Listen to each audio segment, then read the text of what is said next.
यहाँसम्म कि अहिलेको उपनिर्वाचनमा यति चाहिँ नि निर्मम तरिकाबाट राष्ट्रिय प्रजातन्त्र पार्टीलाई यति थोरै मत आइराख्दा राष्ट्रिय प्रजातन्त्र पार्टीका केन्द्रीय तहका उपल्लो तहका म सचिवालय प्रमुख भनिनेहरू, म चाहिँ केन्द्रीय कार्य सम्पादनका भन्नेहरू, म महामन्त्री मन्त्री भनेर आफूले आफूलाई पदमा विभूषित गर्नेहरूले खोइ कता हुनुहुन्छ होला हैन, काङ्ग्रेस माओवादी भन्दा। त्यसो हुनाले यो सरकार पुनः जानेर फेरि नयाँ सरकार निर्माण हुने सम्भावनाको चलखेल सुरु हुन सक्ने सम्भावना म्याक्सिमम छ। प्रजातन्त्र पार्टीले त्यति महत्त्वपूर्ण इस्यु मुद्दालाई पनि जनताका माझमा मुखरित गर्न सकेन। म आत्मलोचना गर्न चाहन्छु। म पार्टीको पूर्व केन्द्रीय सदस्य, मलाई कुरो थाहा छ। राष्ट्रिय प्रजातन्त्र पार्टीले मेची महाकालीका तमाम हिमाल पहाड तराई सम्पूर्ण देशवासी नेपालीहरूलाई नेपालको हिन्दुत्वको विषयमा, नेपालको वेद विज्ञानको विषयमा, नेपालको धर्म संस्कृतिको विषयमा, नेपालको राष्ट्रको चाहिँ नि धर्मले जोडेको विषयमा, एउटा चाहिँ नि पशुपतिनाथको देशको विषयमा चाहिँ नेपाली जनतालाई त्यो खालको चाहिँ नि बुझाउन सकेको भए भनेको छ धर्म स्वतन्त्र पार्टी नै सबै हुन्छन् नि, भोलि अरू दल बाँकी नरहन सक्छन्। राष्ट्रिय प्रजातन्त्र पार्टीका नेता तथा विश्लेषक रामेश्वर थापाजी हुनुहुन्छ। आज पछिल्लो समसामयिक विषयमा केन्द्रित रहेर कुराकानी गर्नेछौँ, विशेषतः यो उपनिर्वाचनमा केन्द्रित रहेर आज हामी उहाँसँग कुराकानी गर्नेछौँ। स्वागत छ सर यहाँलाई। धन्यवाद, नमस्कार। उपनिर्वाचनको पछिल्लो मत परिणाम सार्वजनिक भइरहेको छ। तनहुँमा स्वर्णिम वाग्ले विजयी भइसक्नु भएको छ राष्ट्रिय स्वतन्त्र पार्टीबाट। काङ्ग्रेसको गण मानिएको ठाउँबाट पनि स्वर्णिम वाग्लेलाई राम्रो किसिमको मत आयो यसपटक। यस्तै चितवनमा रवि लामिछानेले अग्रता लिइरहेका छन् भने बारामा उपेन्द्र यादवको अग्रता कायमै छ यतिखेर।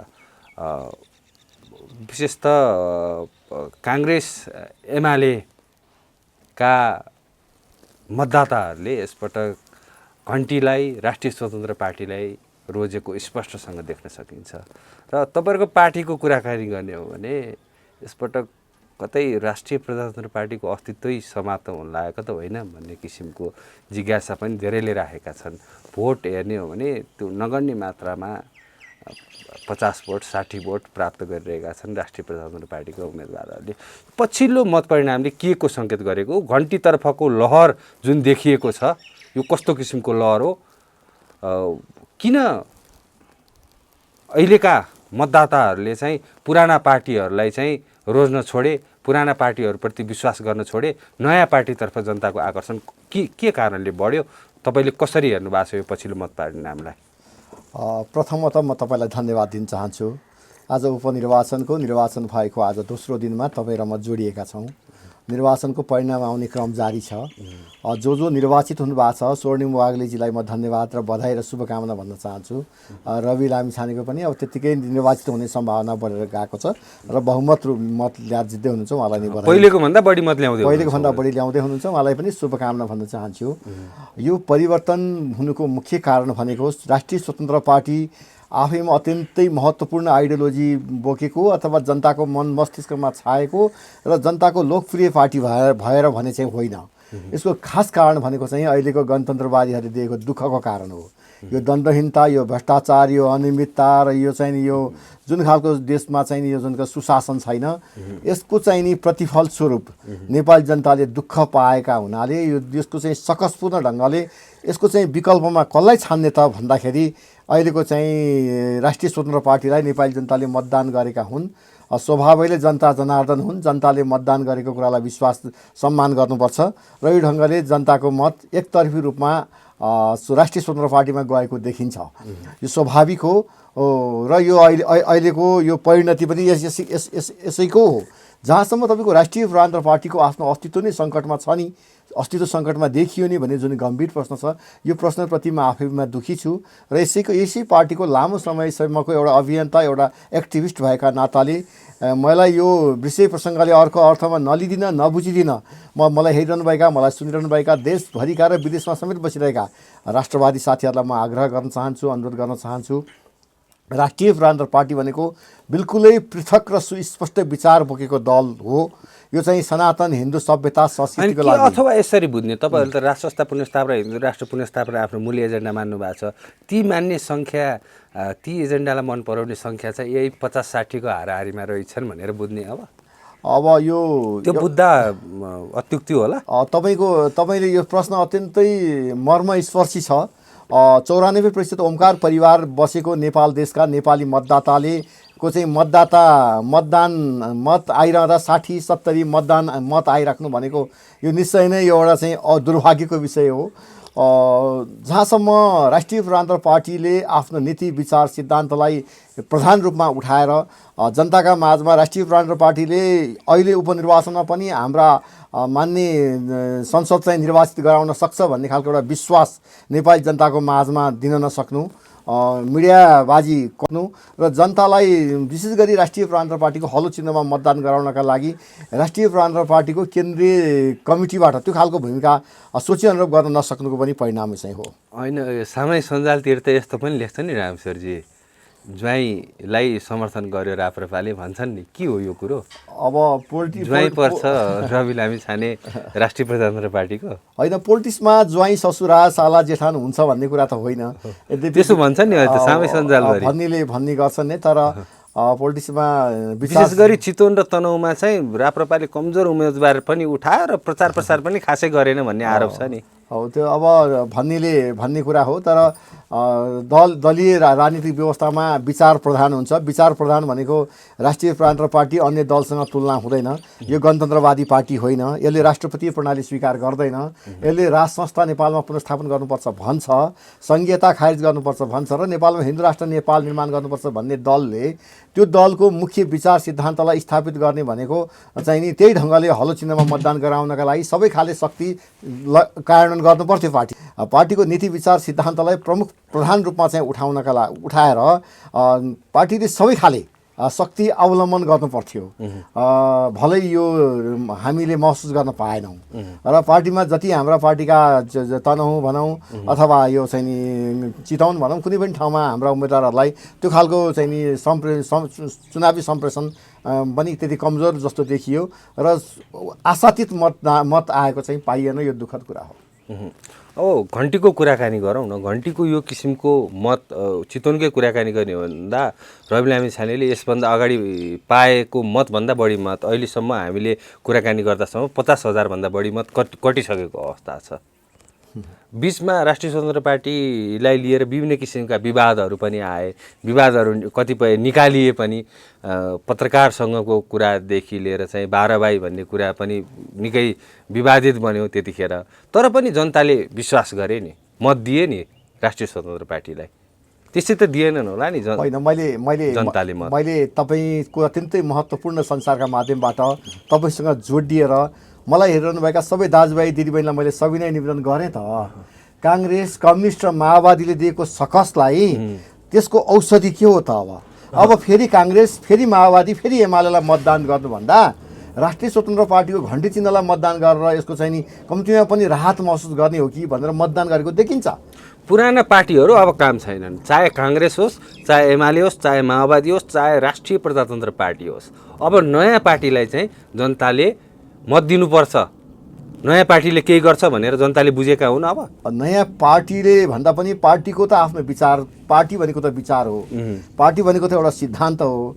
अब रवि लामिछानेको पार्टीको विचार सिद्धान्तको विषयमा त मैले अनभिज्ञ छु, मैले अरूलाई कसरी भन्न सक्छु? होइन, उहाँले भन्नुभएको छ यो व्यवस्था होइन, हामीले अवस्था परिवर्तन गर्ने हो। यो व्यवस्था जनताले पनि त्यही अनुसारले मत दिएको अनुसार त्यो बुझ्न सकिन्छ। जनताले साँच्चीकै राजतन्त्र के गणतन्त्र अथवा चाहिँ कुन तन्त्र भनेर चाहेका रहेनछन् नि त। जनताले त साँच्चीकै यो देश विकास होस्, समृद्धि होस्, यो देशमा सुख होस्, अमन चयन होस् भन्ने चाहेका रहेछन् नि त। त्यसरी बुझ्न सकिँदैन अहिले यो पछिल्लो मत परिणामलाई हेर्ने हो भने। होइन, त्यो त मैले तपाईँलाई भनिहालेँ, राष्ट्रिय स्वतन्त्र पार्टी र नेकपा माओवादीमा त मैले फरक पृथक हिसाबले तपाईँले मलाई केही कुरा भन्नुहुन्छ भने म छुट्याउन सक्ने अवस्थामा छैन। प्रचण्डले लिएको मूलधारको राजनीतिमा सङ्घीयता, धर्मनिरपेक्षता, गणतन्त्र सबै कुरालाई रवि लामिछानेले स्वीकारेको अवस्था छ। यहाँसम्म कि जनताले स्वीकारेको छ भन्नु न। अब रवि लामिछानेलाई मतदान गर्ने जति जनताले स्वीकारेको पनि भन्नु पर्ला। सबै रवि लामिछानेलाई नै मतदान गर्ने नेपाली जनता पनि यो देशमा छैनन्। भलै अहिले केही लहर आएको छ, म उहाँलाई शुभकामना भन्न चाहन्छु। यद्यपि अहिलेको प्रचण्डको सरकारलाईसम्म पनि आजको मितिसम्म पनि रवि लामिछानेको समर्थन छ भने आइडियोलोजीको हिसाबले माओवादीसँग नजिक छन् भनेर तर्क गर्न सक्ने ठाउँहरू थुप्रै छ। तर मेरो एउटा तपाईँसँग एउटा के कुरा जोडिन चाहिरहेको छु भने वैदिक सनातन धर्म संस्कृतिको रक्षाको लागि, एउटा परम्परावादी राष्ट्र संस्थाको लागि, नेपालीहरूको एकताको लागि, राष्ट्रको अखण्डताको लागि, राष्ट्रको स्वाधीनताको लागि, राष्ट्रको सार्वभौमसत्ता र देशको सम्प्रभुताको लागि राष्ट्रिय प्रजातन्त्र पार्टी एउटा सुस्पष्ट विचार बोकेको पार्टी थियो र छ। र त्यो पार्टीले आफ्नो यति महत्त्वपूर्ण मुद्दा पनि नेपाली जनताको माझमा सम्प्रेषण गर्न सकेन भन्ने चाहिँ मैले महसुस गरेँ। यदि नेपाली जनतालाई यी खालका मुद्दाहरू उहाँका नेपाली जनताका घर दैलोमा पुर्याउन सकेको भए नेपाली जनतालाई अब काङ्ग्रेस, माओवादी र एमालेका विरुद्ध उनीहरूले गरेको देशलाई दिएको दुःख सकसका विरुद्धमा हामी नै औषधि हौँ, हामी नै तपाईँहरूको पीडामा लाई लगाउने मलम हौँ भनेर हामीले उनीहरूको माझमा हामी जान सकेको भए आज राष्ट्रिय भनेको छ नि राष्ट्रिय प्रजातन्त्र पार्टीले अब सक्रिय सदस्य 1 लाख थप्ने, सङ्गठन विस्तार गर्ने भनेको छ। अब यो पछिल्लो अहिलेको यो उपनिर्वाचनको मत परिणाम हेर्दा के साँच्चीकै अर्को आम निर्वाचनमा चाहिँ यो सङ्गठन यस्तोले कुनै अर्थ राख्ने देखिन्छ त? अब म पार्टीको एउटा सक्रिय सदस्य भएका नाताले पार्टीको केन्द्रीय नेतृत्वप्रति एउटा तितो आलोचना गर्नु त्यति सान्दर्भिक नहुन सक्छ। यद्यपि जस्ताको तस्तै भन्नुपर्छ, पार्टी केन्द्रीय नेतृत्वले यसमा पुरै आत्मलोचना सहितको एक खालको चाहिँ नि रिभ्यू चाहिँ नि आत्मसमीक्षा गर्नुपर्छ। यो उपनिर्वाचनलाई लिएर पनि आत्मसमीक्षा गर्नुपर्छ र अस्तिको 14 सिट मात्र संसदमा निर्वाचित गराउन सक्दाको पनि आत्मसमीक्षा गर्नुपर्छ। पार्टी जुन ढङ्गबाट विचार सिद्धान्त जुन ढङ्गले नेपाली जनतामा चाहिँ प्रभावित गर्नुपर्थ्यो रहेन।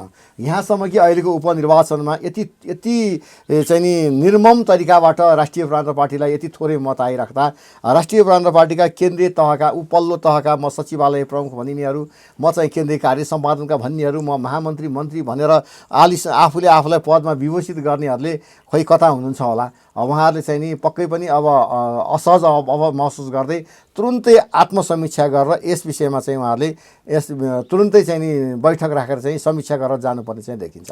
अब यो उपनिर्वाचन सकिए लगत्तै नेपालको राजनीतिमा चाहिँ जुन किसिमको अहिले गठबन्धनको सरकार छ यसमा केही उतार चढाव आउने सम्भावना रहन्छ? अब त्यो निश्चय नै त्यो सम्भावना छ। यो हामी सबैलाई थाहा छ, यो गएको निर्वाचनले कुनै पनि पार्टीलाई स्पष्ट बहुमत दिएको अवस्था छैन। मिलिजुली सरकार बनाउनुको विकल्प छैन। अब यो जसरी पनि सत्ता र शक्तिको खेल खेल्ने नेपालमा एउटा राजनीतिक दलको परम्परा बनेको छ। भलै नेपाली जनताको हक हितको लागि, नेपाली जनताको महँगी नियन्त्रणका लागि, भ्रष्टाचार नियन्त्रणको लागि, सुशासनका लागि, गरिबी न्यूनीकरणका लागि, महिला अधिकारका लागि, चाहे जेसुकै कुराहरूका लागि भने पनि ती कुराहरू भएको अवस्था र गरेको अवस्था छैन। देशको लोन भार, ऋण भार चाहिँ 20औं खरबभन्दा माथि 21औं खरबमा ऋण भार चढ्दैछ। जसरी पनि देशलाई हरिकङ्गाल बनाउने र शक्तिले सत्तामा पुग्ने र देश लुट्ने अभिप्रायका साथ सत्ता र शक्तिमा लागेका दलहरू लागेको अवस्था छ। यतिखेर रवि लामिछानेलाई एकजनालाई सर्वोच्च अदालतले बाहिर पठाइरहेको थियो। रवि लामिछानेले 2 जना साथी लिएर अब संसदमा छिर्दै हुनुहुन्छ। 3 जना लिएर फर्किन्छु भनेका थिए, 1 जनाको सम्भावना 2 जना लिएर फर्कने उहाँ निश्चित भइसकेको अवस्था छ। उहाँ पनि अब 21 जना मान्नेले संसदबाट त्यहाँ छिर्नु भनेको त्यो आफैमा सानो र मजाक विषय होइन। यता जनमत पार्टीले पनि मन्त्री फिर्ता बोलाइसकेको अवस्था छ। अब सहकारी नै गर्ने भए राष्ट्रिय प्रजातन्त्र पार्टी पनि तुलनात्मक रूपमा रवि लामिछानेको पार्टीसँग अलिकति नजिकै छ होइन, काङ्ग्रेस माओवादी भन्दा। त्यसो हुनाले यो सरकार पुनः जानेर फेरि नयाँ सरकार निर्माण हुने सम्भावनाको चलखेल सुरु हुन सक्ने सम्भावना म्याक्सिमम छ। यसमा कुनै शङ्का छैन। तपाईँको विचारमा चाहिँ रवि लामिछानेको हकमा कुराकानी गर्दा राष्ट्रिय स्वतन्त्र पार्टीले जुन किसिमको नतिजा हासिल गर्यो यो उपनिर्वाचनमा, अब आगामी आम निर्वाचनसम्म राष्ट्रिय स्वतन्त्र पार्टीले यो लहर, यो जनतामा राष्ट्रिय स्वतन्त्र पार्टी प्रति देखिएको विश्वास चाहिँ त्यो कायम रहने देखिन्छ? होइन, यो त तपाईँको कस्तो छ भने वास्तवमै जनताको लामो समयको राजनीतिक अनुभवले के भन्छ? तपाईँको प्रश्न एकदम गम्भीर प्रश्न छ। राजनीतिक भनेको जराबाट सुरु हुन्छ र जरामा कुन खालको मल, कुन खालको जल सिञ्चन गर्यो, कुन खालको चाहिँ गोडमेल भयो त्यो ढङ्गले चाहिँ फल दिने हो। यो राष्ट्रिय स्वतन्त्र पार्टी भनेको चाहिँ एक खालको आँधीबेरी जस्तो एउटा चाहिँ हुरी बतास चाहिँ आएको छ। तल्लो ग्रासरुटबाट यसको सङ्गठन निर्माण भएर आएको अवस्था होइन। राष्ट्रिय स्वतन्त्र पार्टीले आफूलाई होइन, उसले त भनेको छ प्रश्नसँग हामी सङ्गठन बनाउँदैनौँ, हामी कार्यकर्ता बनाउँदैनौँ भनेर। कस्तो राम्रो कुरा हारेको छ हेर्नुहोस् त। अहिले त प्रत्येक नेपाली कुनै पनि दलका कार्यकर्ता त्यो लगाम लगाएको छ क्या नेताहरूले। अब अहिले विशेष गरी विदेशीवाद हाबी भइरहेको बेलामा राष्ट्रको राष्ट्रियतालाई उर्वर हुने गरी नेपाली जनताले नेपालको यो दल र नेपाली माटोको यो दल हुने हो भन्ने खालको अपनत्व हुने गरी राष्ट्रियताका विषयमा चट्टान झैँ अडान रहेर विशेष गरी धर्मनिरपेक्षता संघीयतालाई गणतन्त्रका विरुद्धमा चाहिँ नि नबोलेर राष्ट्रियताका विषयमा अब्बल भएर बोल्ने हो भने राष्ट्रिय स्वतन्त्र पार्टी देशको पहिलो पार्टी हुने सम्भावनाले अगाडि बढ्छ। अनि राष्ट्रिय स्वतन्त्र पार्टीले धर्मको विषयमा त प्रश्न भनेको छ नि, हामी धर्मको नाममा राजनीति गर्दैनौँ, के बौद्ध के क्रिस्चियन के मुस्लिम के हिन्दू हामी सबै बराबर भनेको छ। अनि राष्ट्रिय प्रधान पार्टीले चाहिँ के हिन्दू धर्म मात्रै चाहिन्छ भनेको छ र बौद्ध मात्रै चाहिन्छ भनेको छ र यो विश्वको झन्डै 196 राष्ट्रमध्ये एउटा चाहिँ। तर किन पत्याएन अन्त राष्ट्रिय प्रजातन्त्र पार्टीले? राष्ट्रिय प्रजातन्त्र पार्टीले आफ्नो 40-50 भोट दिए त। राष्ट्रिय प्रजातन्त्र पार्टीले त्यति महत्त्वपूर्ण इस्यु मुद्दालाई पनि जनताका माझमा मुखरित गर्न सकेन। म आत्मलोचना गर्न चाहन्छु। म पार्टीको पूर्व केन्द्रीय सदस्य, मलाई कुरो थाहा छ। राष्ट्रिय प्रजातन्त्र पार्टीले मेची महाकालीका तमाम हिमाल पहाड तराई सम्पूर्ण देशवासी नेपालीहरूलाई नेपालको हिन्दुत्वको विषयमा, नेपालको वेद विज्ञानको विषयमा, नेपालको धर्म संस्कृतिको विषयमा, नेपालको राष्ट्रको चाहिँ नि धर्मले जोडेको विषयमा, एउटा चाहिँ नि पशुपतिनाथको देशको विषयमा चाहिँ नेपाली जनतालाई त्यो खालको चाहिँ नि बुझाउन सकेको भए भनेको छ धर्म सापेक्ष हिन्दू राष्ट्र नेपाल, सर्वधर्म समभावसहितको सनातन हिन्दू राष्ट्र नेपाल स्थापना गर्ने कुरा राप्रपाले गरेको थियो। त्यो अत्यन्तै महत्त्वपूर्ण। किराँत, जैन, सिख, बुद्धिस्ट ओमकार सबै ओमकार परिवार हो भनेर भनेको थियो। त्यो कतिपयले यो टिप्पणी गरेका छन् कि अहिले देखिएको यो मत परिणामले राष्ट्रिय स्वतन्त्र पार्टीप्रतिको आकर्षण चाहिँ जुन किसिमको मत पायो राष्ट्रिय स्वतन्त्र पार्टीले, रवि लामी छाने नेतृत्वको पार्टीले, अब पुराना दलहरू सच्चिनुपर्छ, अब लाइनमा आउनुपर्छ, पुराना दलहरूले अब विकासको लागि कम्पिटिसन गर्नुपर्छ भनेर धेरैले भनेका छन्। त्यो यदि त्यसो भनेअनुसार गर्ने हो भने पनि त्यो ढिला भएन भने अब पुराना दलहरूको टेस्टेड भइसकेनन्, अब जनता एडभान्स भयो, 21औं शताब्दीमा छन् नि जनता यतिखेर। होइन, काङ्ग्रेस एमाले माओवादी तीनवटै दलहरू विदेशीवादबाट प्रभावित दलहरू हुन्। यिनीहरू नेपाली माटो धर्म संस्कृतिबाट र नेपाली जनताको मन मस्तिष्क र मुटुबाट उदयमान भएका दलहरू होइनन्।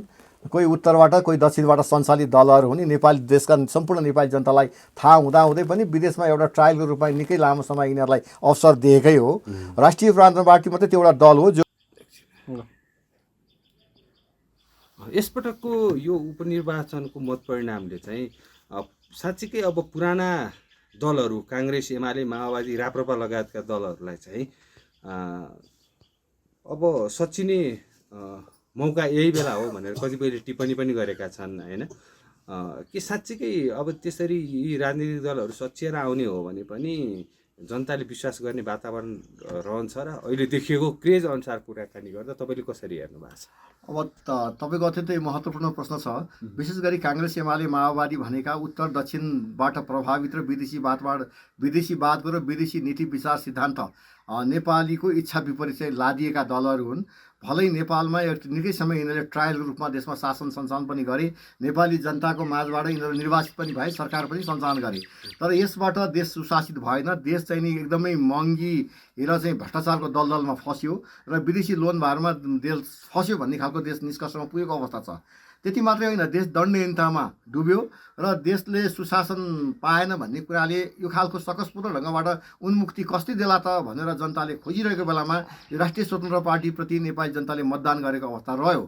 भलै यो बेलामा अत्यन्तै महत्त्वपूर्ण एजेन्डा बोकेको देशको माटोमा जन्मिएको यही माटोले धर्म संस्कृति रोज्ने पार्टी राष्ट्रिय प्रजातन्त्र पार्टीले आफ्ना मुद्दाहरू नेपाली जनताका माझमा लगेर सम्प्रेषण गर्न सकेन।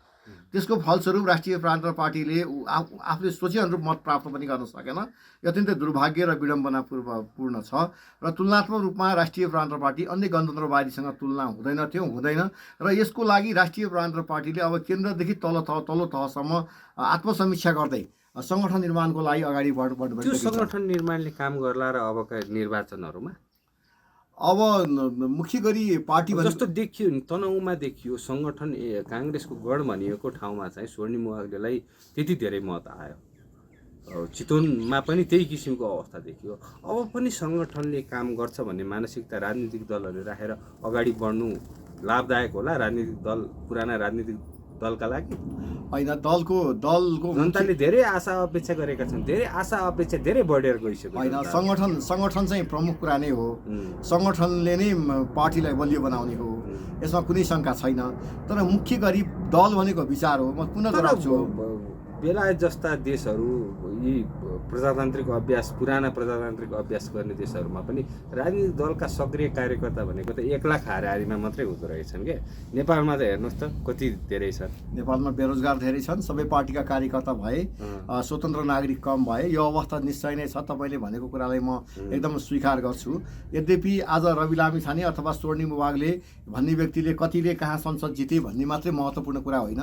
देशको स्वाभिमान, मेरो मान्छे यति छन्, मैले दाम्लोले चाहिँ यति मान्छेलाई बाँधेको छु है भनेर राजनीतिक दलहरूले अहमता देखाउनु अबको समयमा उपयुक्त हुन्छ रामेश्वरजी?